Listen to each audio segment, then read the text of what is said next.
Welcome to Between State Lines.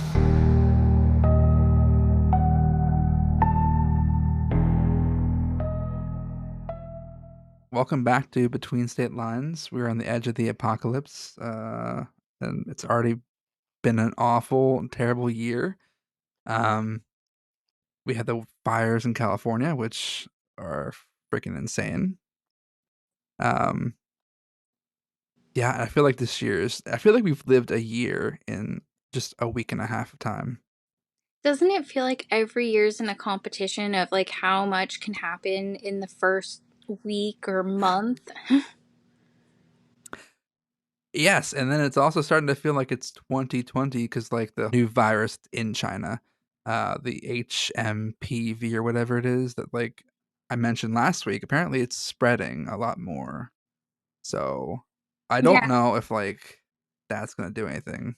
I don't know very much about that one at all. I suspect that we're probably just going to keep acting like we have been, like everybody's going to get sick, just let it be. And then some people are probably like, yeah, we've still been social distancing this whole time. We're just going to keep doing that cuz people suck anyways. I don't know where I fall. I haven't still been that social distancing, but like people suck, so I could get on board with that. Well, I feel like I get the arguments for, like both sides. I'm like, yeah, like social distancing is good to help stop the spread, but then you kind of hurt your immune system because all these other illnesses are out there, you're not getting those, and then when you do get them, it's, like, 10 times worse. You didn't get sick for, like, a year or whatever. Yeah, I feel like I don't even really have a say in all of it because I have young kids, so we're gonna get everything anyways. Right, yeah. Oh, and they have freaking oh my god, norovirus is spreading again, and I just had it, like, 3 months ago, and so I know it's, like, probably a different strain, and I'll probably get fucked again. We all get fucked again. Doesn't it feel that way? Yeah, we also had like a stomach bug go through here. We had ear infections go through here. My daughter went back to school this week after having a Christmas vacation because my son had a Christmas vacation. So we just didn't want to take her to preschool. Felt like that'd be cruel. And the second day they said, oh, she was exposed to RSV this week. And I was like, cool. Dope. Yep. I'll be on the lookout for that. Every disease known to man. So to our audience, if TikTok is banned, if it is, I am slowly but surely uploading content to YouTube, and you can find us at the same name between state lines. Um, and I guess we'll just go there until apparently there's another app called Neptune that's very similar or will be very similar to TikTok, and that's almost in the beta stages. So it'll probably be released later this year. So maybe that'll Oh, be another option too. not something that I was like, I haven't heard of that at all. I think you can sign up for the beta, but I don't know how you can. But they have an option to do it. So who knows? That's okay. I'm already a firstborn child. I don't need to be a guinea pig anymore. So I think since last week, I have been trying to get a confession for myself that matches your level. I don't know if you saw it. I posted the video of you talking about your sock in your mouth Oh and God, the sock from your no, mom's car, I and it did got not see it. 2,800 views and Damn. almost 500 likes. Oh man, I hope that doesn't get back to my mom. I kind of felt bad. I was like, I posted and I was like, man, I hope it doesn't blow up, and then it blew up, and I was like, oh, here we go. Um, I but mean, I it feel is. like I owe you. Yeah, you do. Honestly, I'll take that. I thought it was gonna be the ant thing again. I'm like, I'm sorry, Jesus. Maybe other people have tried it too, but no. Apparently, the sock in your mouth for $5. I was like, I had to have been like 8 or 9. Somebody was really concerned for you, and they said they commented that they hope you don't feel bad for doing that. And I was like, I don't think she does, but I don't know. Maybe it's I just know it makes me question my upbringing, but that's all. And you know what? I was already questioning that, so we're good in line. Yeah, we both have questionable moms, so like, don't worry, guys. So yeah, I do owe you. I do owe you. Um, and I feel like I haven't been honest with you totally. So I told you that I was a Backstreet Boys fan and had Yeah. the poster and had the trading cards. Uh-huh. And while all of that is true, that's not the entire truth. When I was in fourth grade or fifth grade, I planned out and choreographed an entire Backstreet Boys talent show performance for my friends who had no knowledge of any of this happening. I was gonna spring it on them. They weren't even Backstreet Boys fans. They had no knowledge I was doing this, but I had some songs picked out, and I was like, "Man, we're gonna like lip sync this stuff and like do a little dance on stage and like go extra." And didn't do it, but I still choreographed the entire thing. Wait, so you and your friends perform it, or so you would randomly perform it for your friends? Me and my friends would perform it unbeknownst to them. I Okay. had planned this, never told them, and was gonna spring it on them at the talent show, but didn't get the balls to do That's it. honestly good for you. Good for you. Especially at that age. Oh, I was so shy. I remember girls in like first grade, I think, trying to do a Spice Girls song for the talent show, and I went and supported them. I went and watched, but no. No. I'm not a stage person. I think I grew into it a little bit, but in my older years I have gone back down to no thank you. See, I feel like I wasn't a stage kid either, but I was like, I want to be. I want the fame, the stage, and like imagine myself as like a third grade like pop star, like busting out the move. Yeah, I mean, I think I went through that definitely in like middle school, but then I realized I was really awkward middle schooler and I'm just embarrassing myself. So, and then that's kind of where I've been ever since. Like, oh, you're a little bit embarrassing. just just a little bit, when you sniff the ants and smush the ants and sniff them, just a little bit. Just a little bit. Yeah. I'm just going to keep revealing random secrets that I haven't told anybody. And then you're going to have to keep owing me one, trying to top it. I'm gonna preemptively top you. Um, so when I was probably like had to been middle school, I'm pretty sure like seventh grade. My younger brother and I, he had one of those like video cameras, like the Spider-Man video cameras, and like you would record it, and it would record up to a VHS tape, and whatever the VHS tape was like the length of that, you could record the entire length. And we reenacted. Do you recall like the Bigfoot video, the one that's infamous, where he's like Yeah. walking in the woods?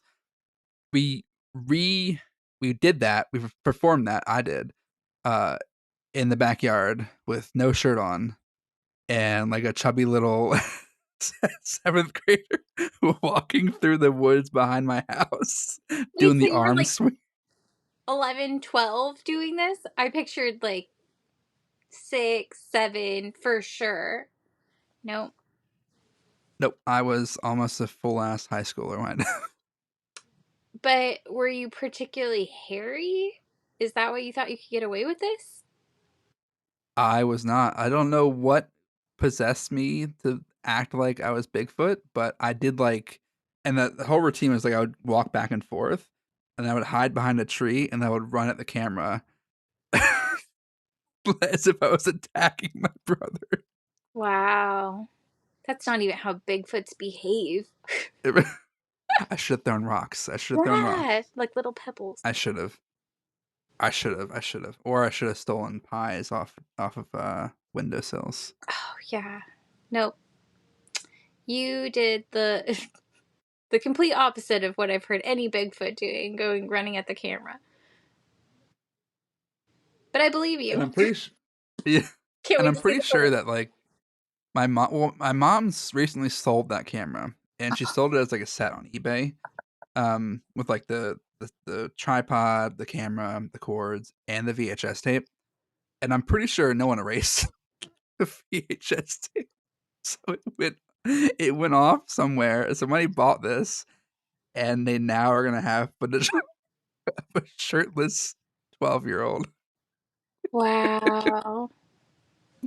Like, who is this mentally ill kid? How much did they get the camera for? $40. They got the footage for $40, Steph. That's way undervalued. Yeah, gift with purchase for sure. What a steal of a That's at deal. least $300 right there I of am value. inspired though because I have some old it's not the VHS tape cameras, but it's the one that has the tiny tape that you put inside of a VHS tape. We have two Yes. of those and a bunch of the batteries, and I've kept them for my entire life, and I want to know what is on these tapes. And I was cleaning out the garage this weekend, or this last Thursday, because I had the day of mourning off for Jimmy Carter. Mm. And I found a VHS player too. I know, gold. I'll find out Gold what's on there. mine. Man. Probably not as good as your tapes, but just in case, I mean, I will I have some mean, next week. yes, you'll have to tell us or show us 'cause like that. I want to know. I just have a TV monitor behind me. You'll never believe what we found. This is what we found. It's like the found footage from your old camcorder. Let me ask you a question. Yeah. Do you find it weird when people open like plastic packages with their mouth?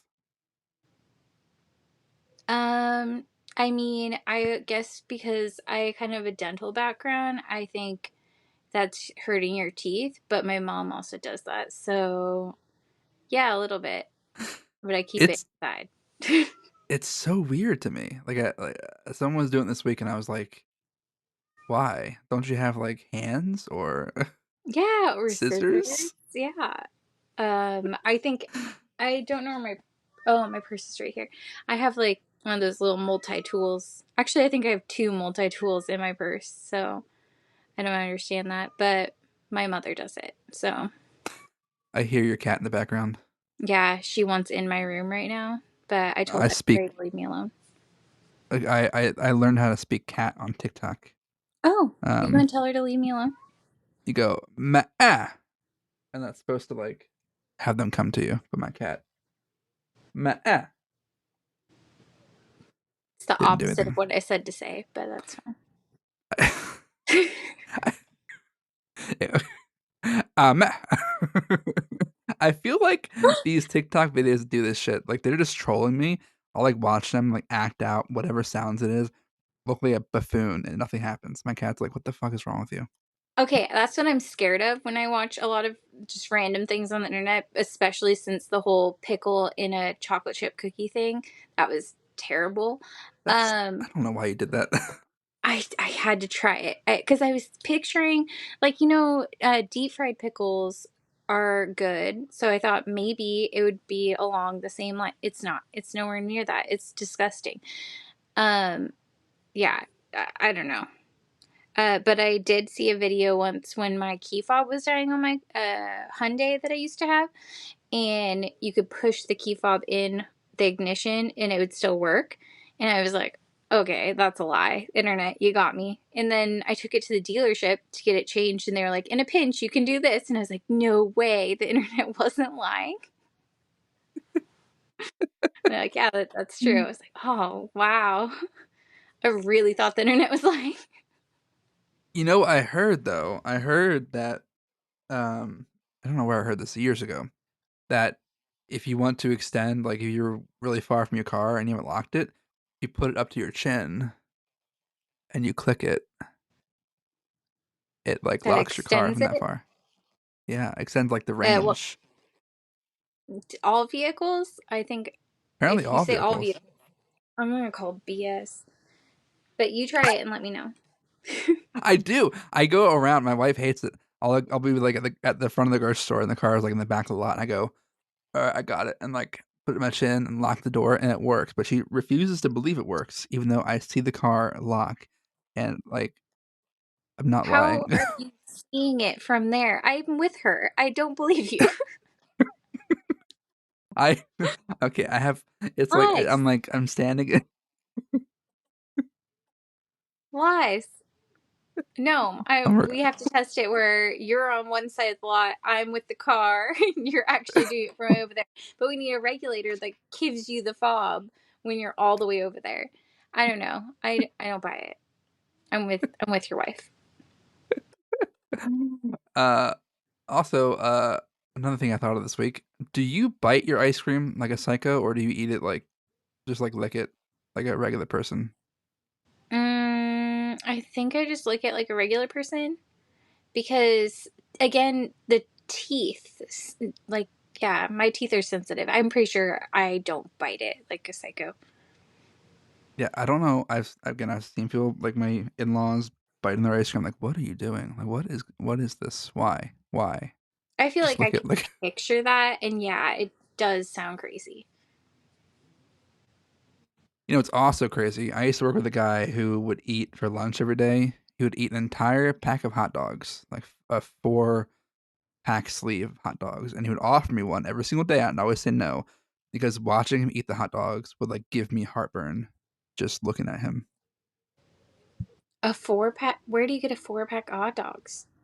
Well, you know how like the hot well, it's like an That's eight like funny. pack, but it's like split and like it's like 2 sleeves, I guess. You know, he's really not saving himself any money. He should go to Costco, like the huge thing of Hebrew Nationals, or the Costco dogs, like the big ones, the Polish dogs.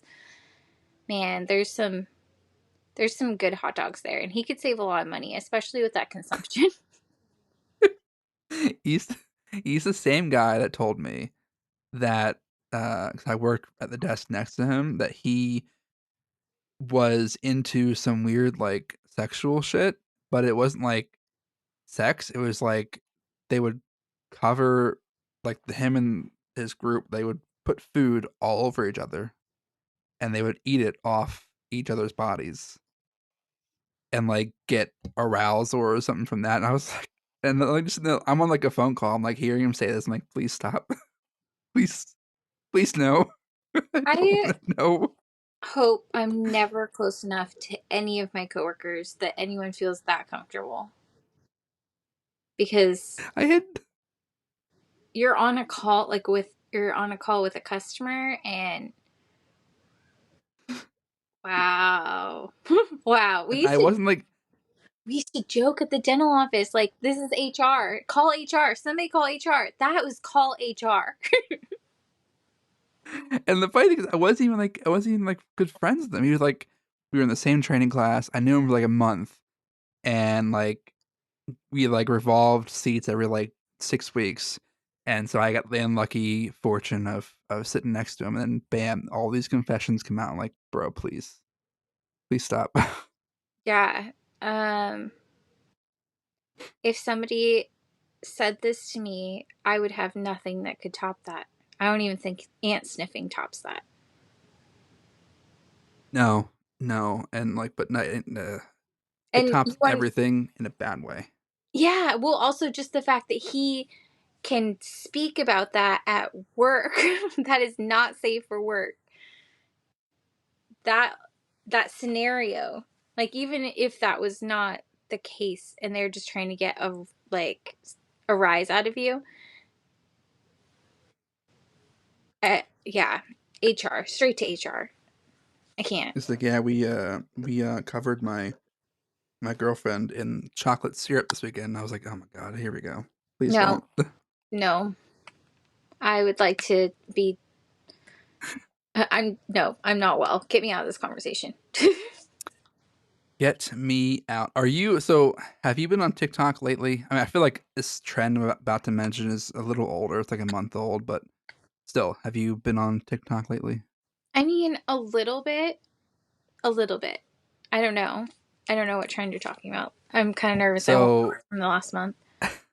are you familiar with the singer Robbie Williams? I don't know. That sounds familiar, but I don't. Can't. So Not sure. he was a very big pop star in like the 90s, mid 90s, early 2000s over in the UK and Australia and other countries. But he was part of a boy band similar to like NSYNC called Take That. and then went in his own way and did his own thing. But he tried to make it in America with the boy band and then on his own like 3 times. And each time he released albums here and music here, it just like flopped and failed. So no one knows who he is. But he has a movie that came out recently, a biopic, and it's called Better Man. And he is portrayed by a CGI monkey. And the algorithm on TikTok has been pushing it out to like Americans and trying to get them to watch it and go see it. Obviously flopping, but the funny thing is the trend is that everyone who sees the trailer comments like, who is this guy? Who is he? Who's Robbie Williams? Is he Robin Williams' like son or something? I have what? No, if I even scrolled past this, I just kept scrolling. Yeah. And he's apparently really big in like the UK and Canada, even Australia, all those guys. Also, we have a listener in Australia. So Really? Oh, and they yes, have good it. day. Yeah, they love your accent. That's why. Good day, mate. Oi, welcome to the podcast. I'm sorry. We talk about murder and going to the loo. But yeah, so I don't know. That was funny. I was laughing so hard yesterday when I was watching all those Robbie Williams videos and all the comments. I was dying. But Wait, how is that a trend though? it's a trend because people making videos about it and like talking about it and like making the same joke. Like, who is this guy? Like, wait, who? Like, it's unknown. I guess kind of a trend and kind of like just a viral thing. Not as viral as your video, but Yeah, I guess.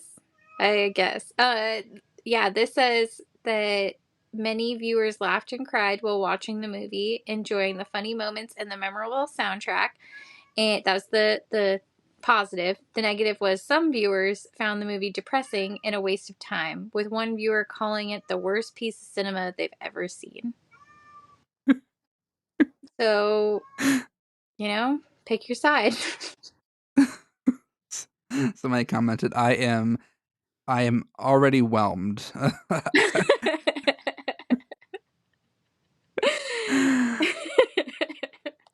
Yeah, if I came across this, I just kept going. But I'm really not on TikTok unless I see like exactly what I'm looking for there. I'm just like, nope, nope, nope. Oh, yep, miss this person. Nope, nope, nope. Okay, so for today's episode, I figured we would read a really I recently heard this story told called No End House, and it's a fictional story, but it's really good and it's pretty crazy, and I think it'll get you to be like terrified. I think, I don't know, maybe.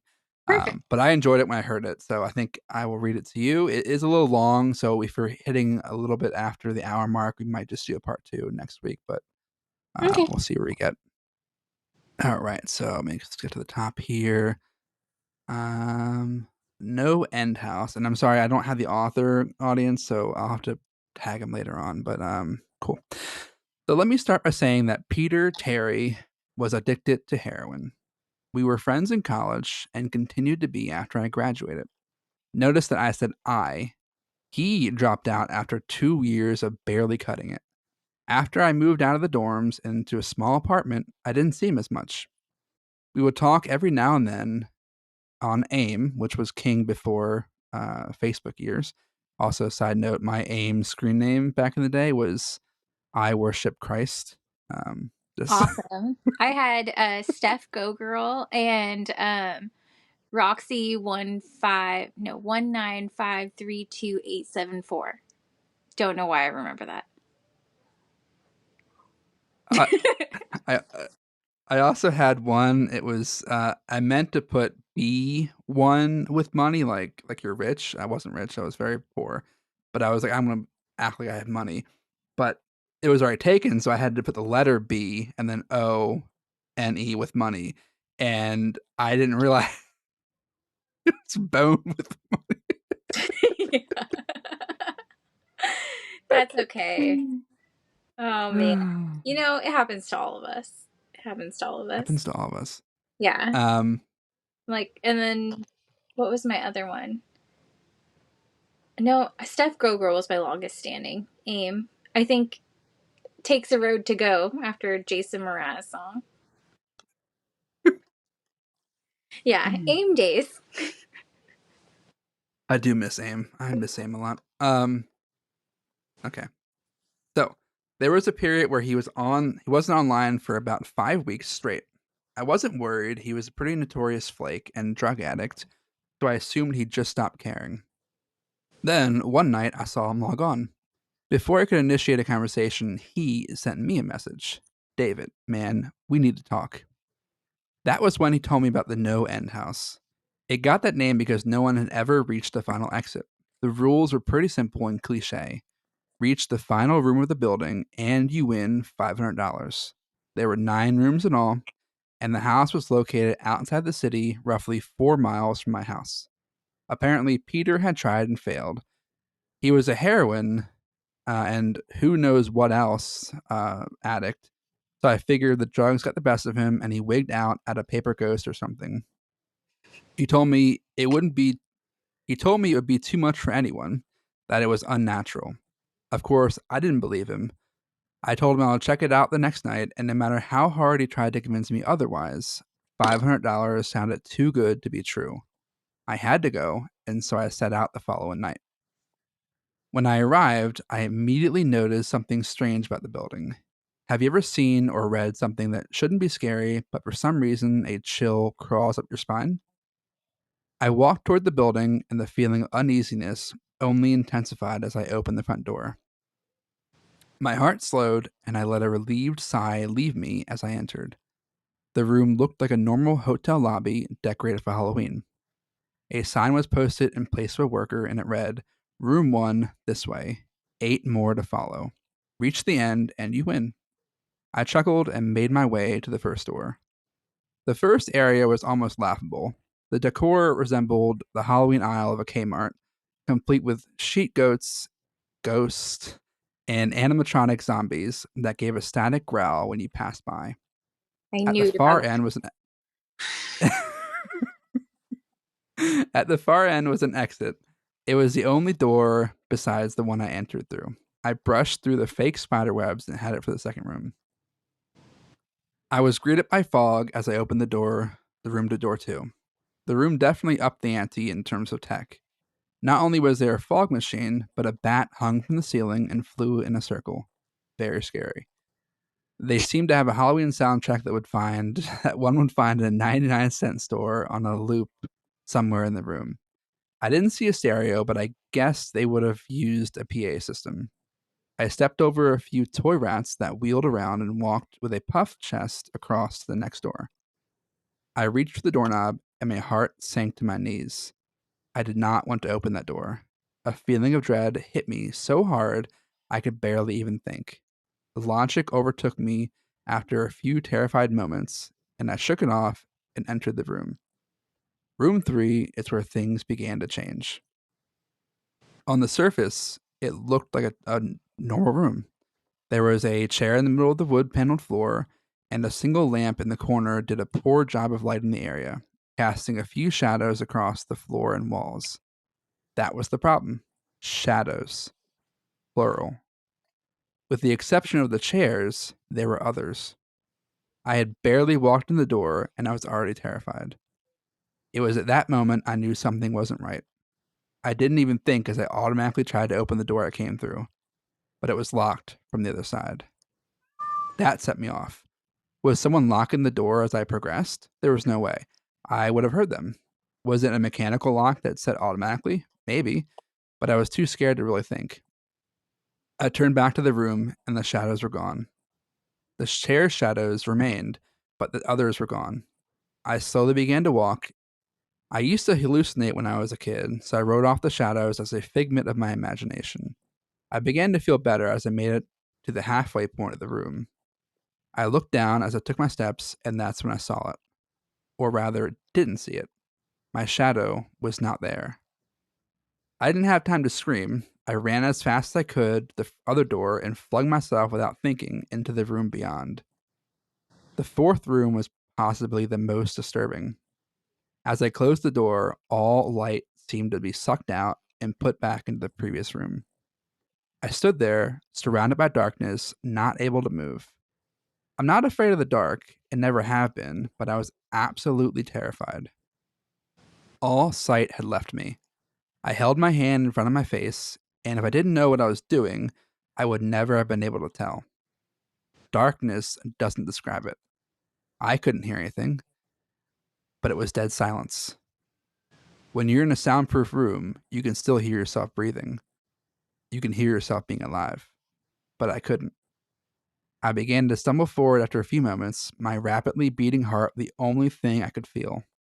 There was no door in sight, and I wasn't even sure there was this time. The silence was then broken by a low hum. I felt something behind me.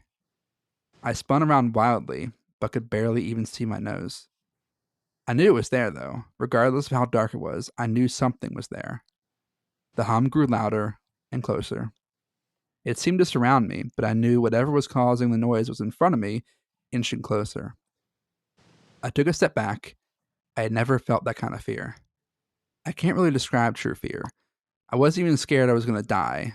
I was scared of what the alternative was. I was afraid of what this thing had in store for me. And then the lights flashed for a second time, and I saw it. Nothing. I saw nothing. The room was again plunged into darkness, and the hum became a wild screech. I screamed in protest. I couldn't hear this goddamn sound for one more minute. I ran backwards, away from the noise, and fumbled for the door handle. I turned and fell into room 5.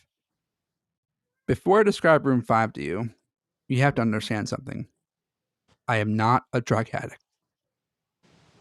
I have had no history of drug abuse or any sort of psychosis short of the childhood hallucinations. And those were only when I was really tired or just waking up. I entered the no end house with a clear head. After falling in from the previous room, my view of room 5 was from the back, looking up at the ceiling. What I saw didn't scare me, it simply surprised me. Trees had grown into the room and towered above my head. The ceilings in this room were taller than the others, which made me think it was in the center of the house. I got up off the floor, dusted myself off, and took a look around. It was definitely the biggest room of them all. I couldn't see the door from where I was. Various brush and trees must have blocked my line of sight with the exit. Up to this point, I figured the rooms were going to get scarier, but this was a paradise compared to the last one. I also assumed whatever was in room 4 stayed behind, but I was incredibly wrong. As I made my way deeper into the room, I began to hear what one would hear if they were in a forest: chirping bugs and the occasional flap of birds that seemed to be my only company. That was the thing that bothered me the most. I heard the bugs and other animals, but I did not see any of them. I began to wonder how big this house was. From the outside, when I first walked up to it, it looked like a regular house. It was definitely on the bigger side, but there was almost an entire forest in here. The canopy covered my view of the ceiling, but I only assumed it was still there, however high it was. I couldn't see any walls either. Only way I knew I was still inside was that the floor matched the other rooms with standard dark wood paneling. So I kept walking, hoping that the next tree I passed would reveal the door. After a few moments of walking, I felt a mosquito fly into my arm. I shook it off and kept going. A second later, about 10 more landed all over my skin. I felt them crawl up my arms and legs, and a few made their way across my face. I flailed wildly to get them all off me, but they just kept crawling. I looked down and let out a muffled scream, more of a whimper, to be honest. There was not a single bug on me, but I could feel them crawl, and I heard them fly by my face and sting my skin, but I couldn't see a single one. I dropped to the ground and began to roll wildly. I was desperate. I hated bugs, especially the ones I couldn't see or touch. But these bugs could touch me, and they were everywhere. I began to crawl, having no idea where I was going. The entrance was nowhere in sight, and still I hadn't even seen the exit. So I just crawled, my skin wriggling with the presence of those phantom bugs. After what seemed like hours, I found the door. I grabbed the nearest tree and propped myself up, mindlessly slapping my arms and legs to no avail. I tried to run, but I couldn't. My body was exhausted from crawling and dealing with whatever it was that was on me. I took a few shaky steps to the door, grabbing each tree on the way for support. It was only a few feet away when I heard it, the low hum from before. It was coming from the next room, but it was deeper. I could almost feel it inside my body, like when you stand next to an amp at a concert. The feeling of the bugs on me lessened as the hum grew louder. As I placed my hand on the doorknob, the bugs were completely gone, but I couldn't bring myself to turn the knob. I knew that if I let go, the bugs would return, and there was no way I could make it back to room 4. So I just stood there, my head pressed against the door, marked number 6, and my hand shakily grasping the knob. The hum was so loud, I couldn't even hear myself pretend to think. There was nothing I could do but move on. Room 6 was next, and room 6 was hell. My God, thinking of the bug room, that's my nightmare. We just would smush the mosquitoes and smell them. No, I'm allergic to mosquitoes. The bites get like really big. It's my nightmare. Yeah, it's torture. Like that sounds like torture, and then not being able to see them. Oh man, it's like being locked in the mind of somebody who has lived in like a roach infested house, which I have at one point, and that really sucked.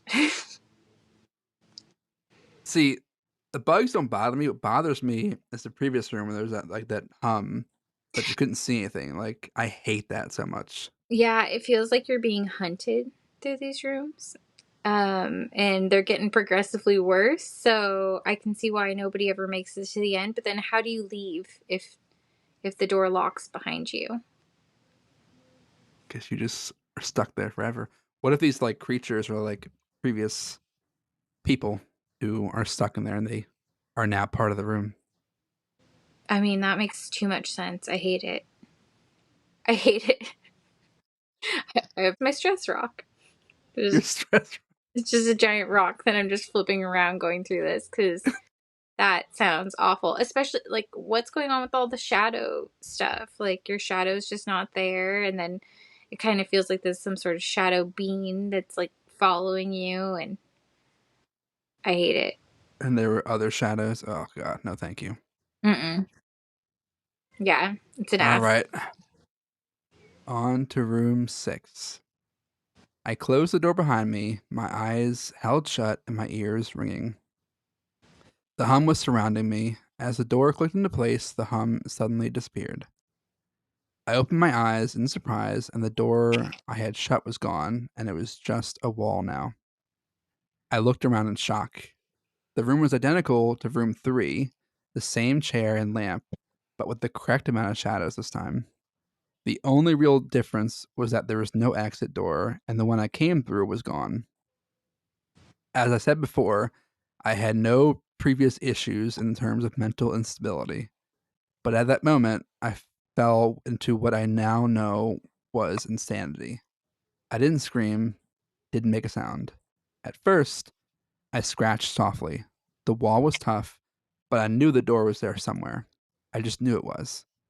I scratched it where the doorknob was. I clawed at the wall frantically with both hands, my nails being filed down to the skin against the wood. I fell silently to my knees. The only sound in the room was the incessant scratching against the wall. I knew it was there. The door was there. I knew it had to be there. I knew if I could just get past this wall. Are you all right? I jumped off the ground and spun in one motion. I leaned against the wall behind me and saw what it was that spoke to me. This day, I regret ever turning around. There was a little girl. She was wearing a soft white dress that went down to her ankles. She had long blonde hair to the middle of her back and white skin and blue eyes.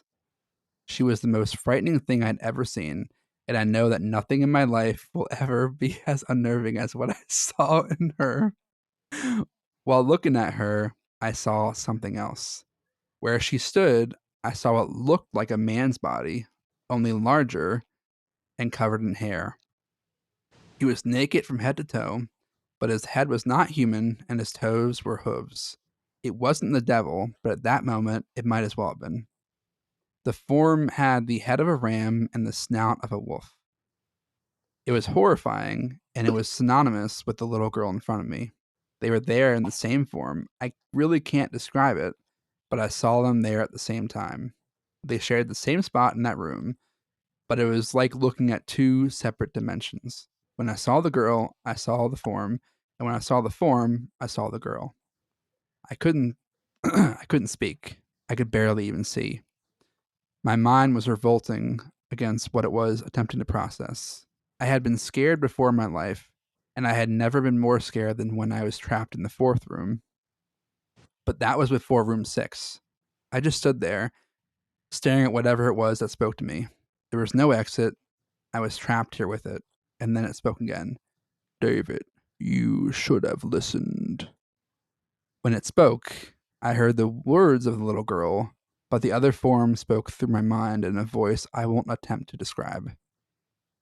There was no other sound. The voice just kept repeating that sentence over and over in my mind, and I agreed. I didn't know what to do. I was slipping into my madness, yet couldn't take my eyes off what was in front of me. I dropped to the floor, thought I had passed out, but the room would not let me. I just wanted it to end. I was on my side, my eyes wide open, and the form staring down at me. Scurrying across the floor in front of me was one of the battery powered rats from the second room. The house was toying with me. For some reason, seeing that rat pulled my mind back from whatever depth it was headed to. I looked around the room and knew I was getting out of there. I was determined to escape the house and live and never think about this place again. I knew this room was hell and wasn't ready to take up residency.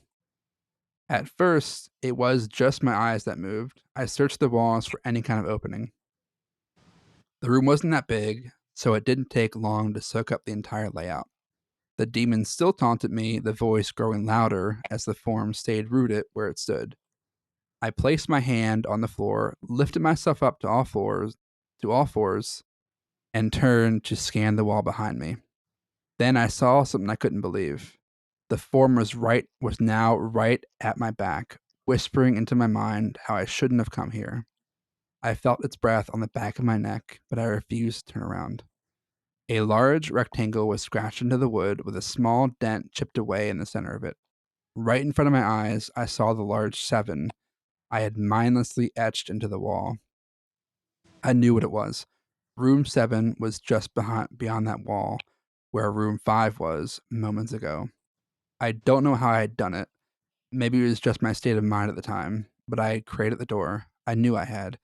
In my madness, I had scratched into the wall what I needed most, an exit to the next room. Room 7 was close. I knew the demon was right behind me, but for some reason, it wouldn't touch me. I closed my eyes and placed both hands on the large 7 in front of me and pushed. I pushed as hard as I could. The demon was now screaming in my ear.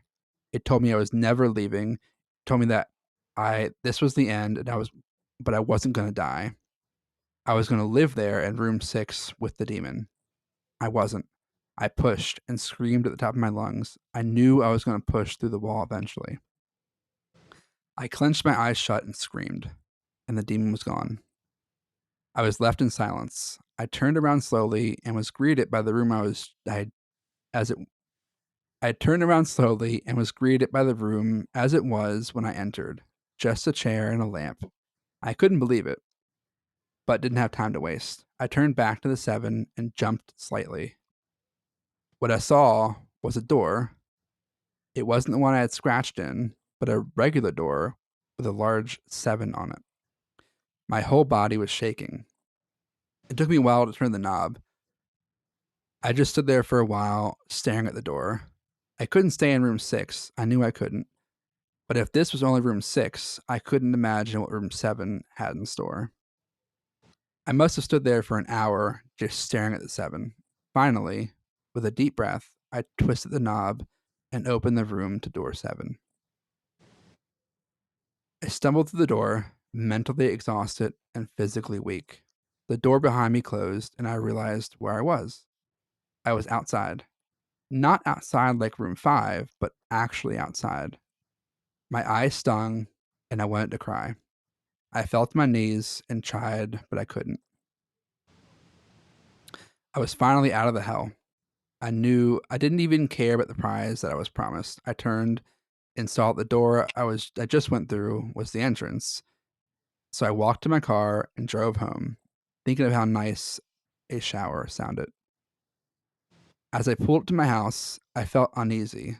The joy of leaving No End House had faded, and dread was slowly building in my stomach. I shook it off as a residual from the house and made my way to the front door. I entered and immediately went up to my room. There on my bed was my cat, Baskerville. He was the first living thing I had seen all night, and I reached to pet him. He hissed and swiped at my hand, and I recoiled in shock, as he had never acted like that before. I thought, whatever, he's an old cat, and jumped in the shower and got ready for what I was expecting to be a sleepless night. After my shower, I went to the kitchen to make something to eat. I descended the stairs and turned into my family room. What I saw would be forever burned into my mind. My parents were lying on the ground, naked and covered in blood. They had been mutilated to near unidentifiable states. Their limbs removed and placed next to their bodies, and their heads sat on their chests facing me. The most unsettling part was their expressions. They were smiling, as though they were happy to see me. I vomited and sobbed there in the room. I didn't know what had happened. They didn't even live with me at the time. I was a mess. Then I saw it. A door that was never there before. A door with a large 8 scrawled on it in blood. I was still in the house. I was standing in my family room, but I was in room 7. The faces of my parents smiled wider as I realized this. They weren't my parents, they couldn't be, but they looked exactly like them. The door marked 8 was across the room behind the mutilated bodies in front of me. I knew I had to move on, but at that moment I gave up. The smiling faces tore into my mind. They grounded me where I stood. I vomited again and nearly collapsed. Then the hum returned. It was louder than ever, and it filled the house and shook the walls. The hum compelled me forward. I began to move slowly, making my way closer to the door and the bodies. I could barely stand, let alone walk, and the closer I got to them, the closer I came to suicide. The walls were now shaking so hard it seemed as though they were going to crumble, but still the faces smiled at me. As I inched closer, their eyes followed me. I was now between the two bodies, a few feet away from the door. The dismembered hands clawed their way across the carpet toward me. All the while, the faces continued to stare. New terror washed over me, and I walked faster. I didn't want to hear them speak. I didn't want those voices to match those of my parents. They began to open their mouths, and their hands were inches from my feet. In a dash of desperation, I lunged toward the door, threw it open, and slammed it behind me. Room 8. I was done. After what I had just experienced, I knew there wasn't anything else this fucking house could throw at me that I couldn't live through. There was nothing short of fires of hell that I wasn't ready for. Unfortunately, I underestimated the ability of No End House. And unfortunately, things got more disturbing, more terrifying, and more unspeakable in room 8. I still have trouble believing what I saw in room 8. Again, the room was a carbon copy of rooms 3 and 6, but sitting in the usually empty chair was a man. After a few seconds of disbelief, my mind finally accepted that the man sitting in the chair was me. Not someone who looked like me, it was me. I walked closer to get a better look, even though I was sure of it. He looked up he looked up at me, and I noticed tears in his eyes. Please, please don't hurt me. What? Who are you? I'm not gonna hurt you. Yeah, Yes, you are. He was sobbing now. You're gonna hurt me, and I don't want you to. He sat in the chair with his legs up and began rocking back and forth. It was actually pretty pathetic looking. It's That's like some self awareness. he's like, you fucker, you fucking pathetic. Maybe I will hurt you. Which he was pretty, like, it's you. I was pretty pathetic looking, but that's neither here nor there. I'm not gonna hurt you. It was actually pretty pathetic looking, especially since he was me, identical in every way. Listen, who are you? I was now only a few feet from my doppelganger. It was the weirdest experience yet, standing there talking to myself. I wasn't scared, but I would be soon. Why are you gonna hurt me? You're gonna hurt me. If you want to leave, you're gonna hurt me. Why are you saying this? Just calm down, all right? Let's try and figure this out. And then I saw it. The David sitting down was wearing the same clothes as me, except for a small red patch on his shirt embroidered with the number 9. You're gonna hurt me. You're gonna hurt me. Don't. Please, you're gonna hurt me. My eyes didn't leave the number on his chest. I knew exactly what it was. The first few doors were plain and simple, but after a while they got more ambiguous. 7 was scratched into the wall, but by my own hands. 8 was marked in blood above the bodies of my parents, but 9, this number was on a person, a living person. Worse still, it was on a person that looked exactly like me. David? I had to ask. Yes, you're gonna hurt me. You're gonna hurt me. He continued to sob and rock. He answered to David. He was me, right down to the voice. But that 9. I paced around for a few minutes while he sobbed in his chair. The room had no door, and similar to room 6, the door I came through was gone. For some reason, I assumed that scratching would get me nowhere this time. I studied the walls and floor around the chair, sticking my head underneath and seeing if anything was below. Unfortunately, there was. Below the chair was a knife. Attached was a tag that read, "To David, from management." The feeling in my stomach was, as I read that tag, was something sinister. I felt like throwing up. The last thing I wanted to do was remove the knife from under that chair. The other David was still sobbing uncontrollably. My mind was spinning into an attic of unanswerable questions. Who put this here, and how did they get my name? Not to mention the fact that as I knelt on the cold floor, I also sat in the chair, sobbing in protest of being hurt by myself. It was all too much to process. The house and the management had been playing me this whole time. My thoughts, for some reason, turned to Peter and whether or not he got this far. If he did, if he met a Peter Terry sobbing in this very chair, rocking back and forth, I shook those thoughts out of my head. They didn't matter. I took the knife from under the chair, and immediately the other David went quiet. David, what do you think you're gonna do? I lifted myself from the ground and clenched the knife in my hand. I'm going to get out of here. David was still sitting in the chair, though he was very calm now. He looked up at me with a slight grin. I couldn't tell if he was going to laugh or strangle me. Slowly, he got up from the chair and stood, facing me. It was uncanny. His height and even the way he stood matched mine. I felt the rubber hilt of the knife in my hand and gripped it tighter. I don't know what I was planning on doing with it, but I had a feeling I was going to need it. Now, his voice getting slightly deeper from my own, I'm going to hurt you. I'm going to hurt you, and I'm going to keep you here. I didn't respond. I just lunged and tackled him to the ground. I mounted him and looked down, the knife poised and ready. He looked up at me, terrified. It was like I was looking in a mirror. Then the hum returned, low and distant, though I still felt it deep in my body. David looked up at me as I was looking down at myself. The hum was getting louder, and I felt something inside me snap. With one motion, I slammed the knife into the patch on his chest and ripped down. Blackness fell in the room, and I was falling. The darkness around me was like nothing I'd ever experienced up to that point. Room 4 was dark, but it didn't come close to what was completely engulfing me. I wasn't even sure I was falling after a while. I felt weightless, covered in dark. Then a deep sadness came over me. I felt lost, depressed, and suicidal.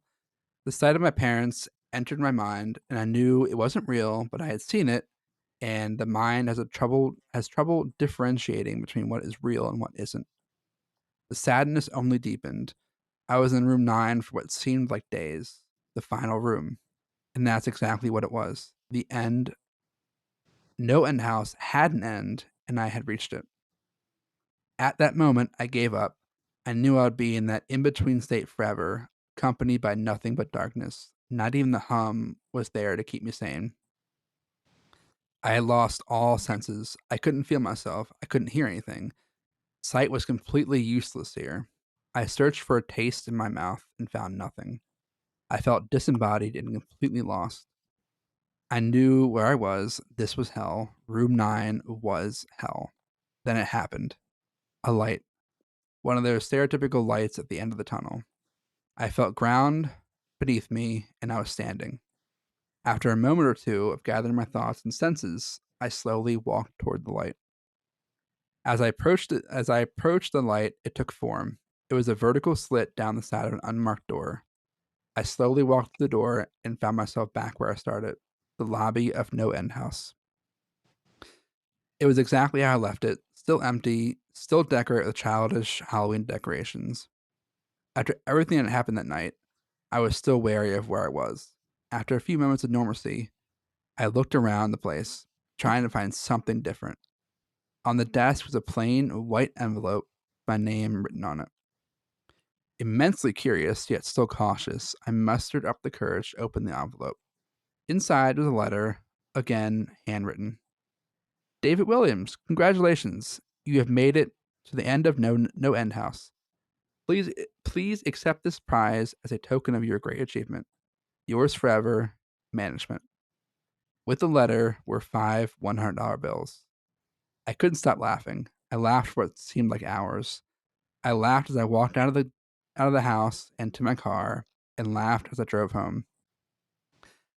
I laughed as I pulled into my driveway, and I laughed as I opened the front door to my house and saw the small 10 etched into the wood.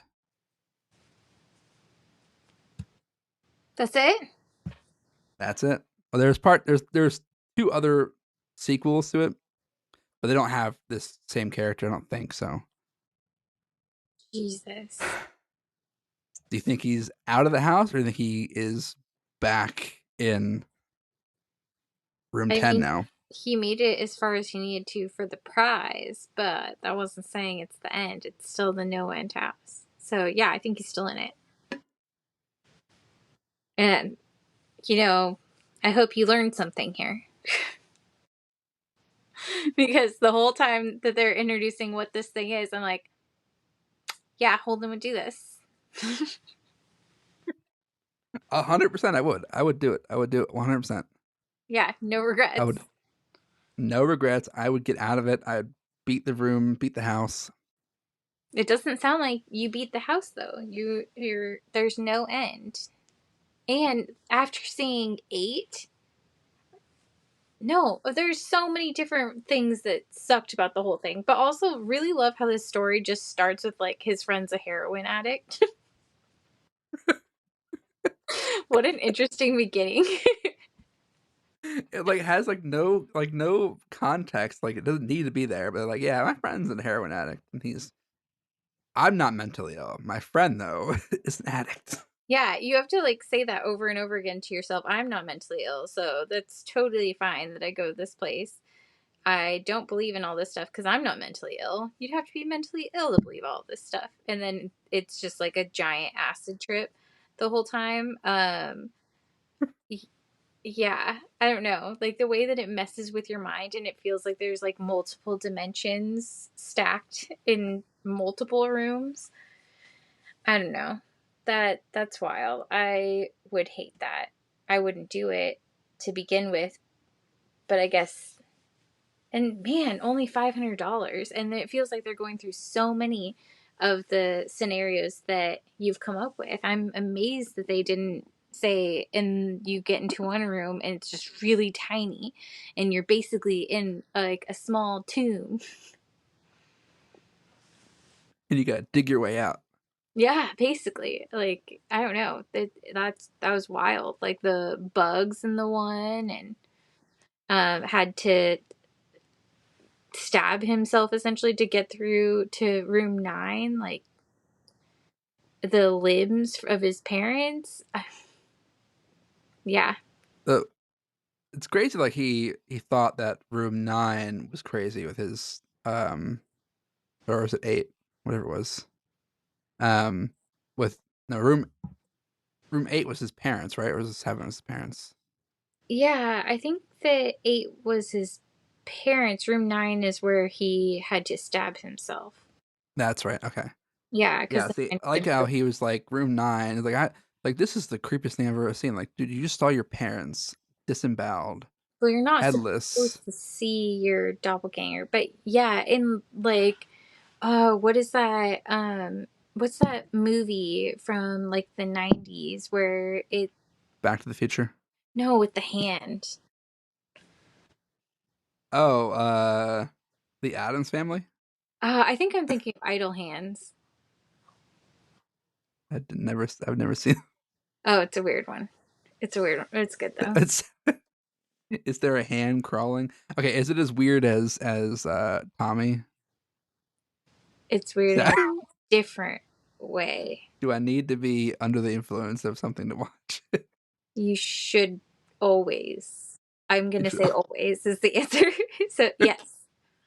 Yeah, but it's weird in a different way. I don't know how to describe Tommy's weirdness, and just like acid was a big thing. It's a rock opera, and acid is really popular. But Idle Hands, yeah, watch it. Let me know what you think. Be under the influence always. Always. I'm just gonna like assume from now on, any recommendation you give me for a movie is like, okay, I have to be under the influence of something when I watch this movie. Well, I think if Never you are, sober. you will enjoy most of the movies. So it doesn't matter if it's good or bad. Like, you'd probably enjoy, what was that monkey one on TikTok? Your Better man. Yeah. Probably enjoy it more than like most of the thumbs down people if you just are under the influence. Just So saying. you wouldn't do this house at all. Um, I don't think so. I think the ways in which it messes with your mind, um, there's not enough therapy in the world, especially for $500. What will that get me? Like 2 months of better help? What? Okay, what if I went with you? Like both of us did at the same time. We could have like each other's back, and like I could Yeah, shield but your eyes when you don't want to see something. what about when we get to room 9? Then we each have to kill our doppelganger, and also, how would I know which one's you and which one is the person that's in the room? Like, that's scary. What if I walk out with the wrong Holden? It's a- it's actually an amalgamated version of us. Like it has long hair like you. No, it's bald like me, but it has your facial features That's and so like my scary. height. That's terrifying. I don't, yeah, nope. Nope. I think that sounds super scary. Like going in and being like, "Oh, I lost Holden probably at room 1." And now I'm actually doing these 8 other rooms with this false sense of confidence with this other being that really just wants me to live here forever. No thanks. I'm Plot on twist. I with it. never actually went in the house. I like pushed you through door 1 and then stayed back. Exactly. See? That's what I'm talking about. That wouldn't happen to me. I'm way too cautious for that. But you, on the other hand, that would happen to you. You're like $500, $500, Uh, and just walk right in. I could do this for $500. I feel like knowing it's all, I mean, my brain, it's all fake. I feel like I could do it. There I are could probably do it. easier ways to make $500, I feel like. Yeah, cut your hand off. No, 500, like, I don't know, pick up a part-time job. I'm over here at the stress ball. Not worth the stress ball. Just kidding. It's a stress rock. I could I could work a part-time job at No End House as like I'll be the front desk guy. Management. You are management. That also hilarious. Like, I especially like the with you always or whatever it was in that letter from management.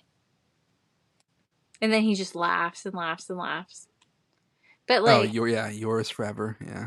yeah, yours forever. But also the third room, he like drove home. Both times. Yeah. So I just no, there's no end to No End House, and $500 is not worth it. That's See, like, I'll give you $500 to go play the elevator game or go play with different timelines. Okay, the elevator game definitely I would do for like $10. $10? That's the minimum I would take. Like I wouldn't take anything less than $10. Wow. Okay. Well, So we'll hear just have to that? find an elevator. Sponsors, anyone could sponsor our podcast for $10. Holden will go play the elevator game by himself. I will. I'll record it. I'm like, oh look, I'm in hell. Here we go. And then this podcast will be brought to you by Steff and whatever shadow Holden there is, because whatever being takes your place. We'll just get this girl right here to replace me as a co-host. The terrifying little girl. I'm curious if this Peter guy, the addict, is not like a real person, if he's like a figment of his imagination and he actually is mentally ill and like Peter doesn't even exist at all. Ooh, yeah. You know what? Probably. He is, yes, mentally ill. I can see that. And I mean, who else says that they're not mentally ill that much besides somebody who's like incredibly mentally ill? Yeah, I mean, true. I also wonder if if like the 9 rooms are like the 9 circles of hell, like kind of like that Ooh, I like that. symbolism. Yeah, I think I so. don't I don't It's remember what the 9 circles of hell are. I feel like there's like a quote in Alice in Wonderland about that, like being mad and like knowing it. I don't know. It's a level of scary when you like have to sit there and say like, "Oh, I'm okay. I'm okay. My other friend's a heroin addict, but I'm fine." Did you like my little girl impersonation? Hi, what are you doing? That was scary. That really added to it, and I felt like I really saw her, especially when he's like blonde hair, blue eyes. I'm like, "Oh man, blue eyes are so scary." Like when I put the blue eyes on the skeleton in the backyard, that's scary. I was reading this before, like this afternoon, and I was in my living room, and my cat jumped up on a bookshelf and like knocked stuff down. But he knocked stuff down as I was like getting to the room with the parents, and like I was like I shook, and I was like, "Whoa, Yeah, too motherfucker!" much. Ah. Not a great time. Well, your cat actually probably has really great timing. They were trying to scare you. They were trying to get me to go to No End House. So Is it Julie? Is that your cat's name? Julie, Daphne, and Imby. What was the last one? Imby. It's kind of like indie, like Indiana Jones, but with an M as in Mary. Oh, okay. Which one was it? Imby. Oh, okay. I don't know. Julie, it feels like super easy to remember. What an odd cat name. What- We're into and the then human name. Daphne, Well, right? Daphne, that name can be all over the place, but well, we had 2 cats pass away in our household this last year, and there was Jason and Boxcars Callahan. So we don't know how to name cats. But we found a cat this last week.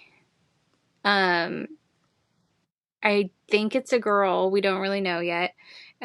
We had her scanned for a microchip, and she doesn't have one. And she has like a little clip in her ear, so that, like, she might have been spayed and released because she might have been feral. She's way too sweet for that. But they found her at Home Depot, and so her name's Homer. Because we don't know how to name animals around here. It's okay. We have two neighbor. Our neighbor behind us has two cats. They like let roam, and they told me their names. They're like, it's Nebula and Roku, and I was like, those are dumb fucking names. You are now Alfonso, and you are now Neptune. Alfonso and Neptune. We had two cats that, Waffles was one at our last place, that they were just like really, really friendly, and we really liked Waffles.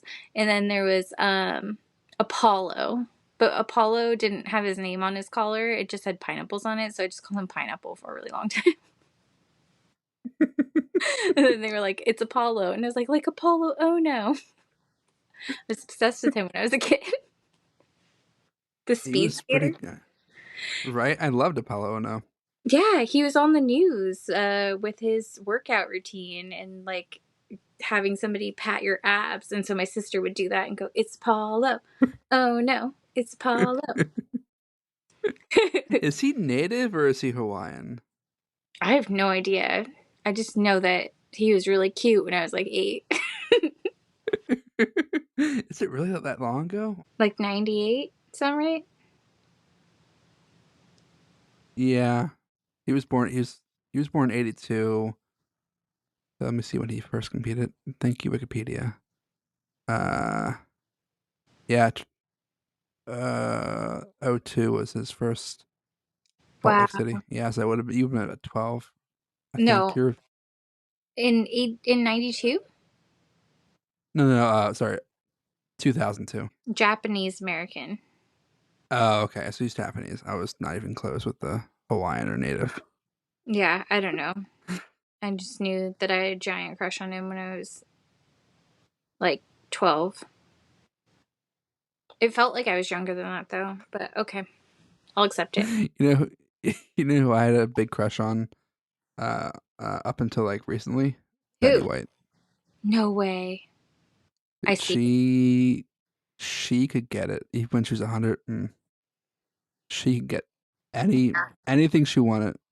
She wanted me to like clean her house, like just live on her floor, I mean, mop anything. her floors. I get it. I really get that. If she wanted to oil my head up and shove it up inside her, that's the one person I'll oil my head for. Okay. Well, she can have that from you. That's a little much. But I loved her list of demands. They're like, oh, she'd go somewhere and they'd be like, what do you want? And she's like, vodka and hot dogs. She was awesome. I'm so sad that she died. Me too. Yeah, she was awesome. And just seemed like she was really with it for even up until the very end. She definitely had the privilege of being able to be older and still cool as hell. Like, who gets that?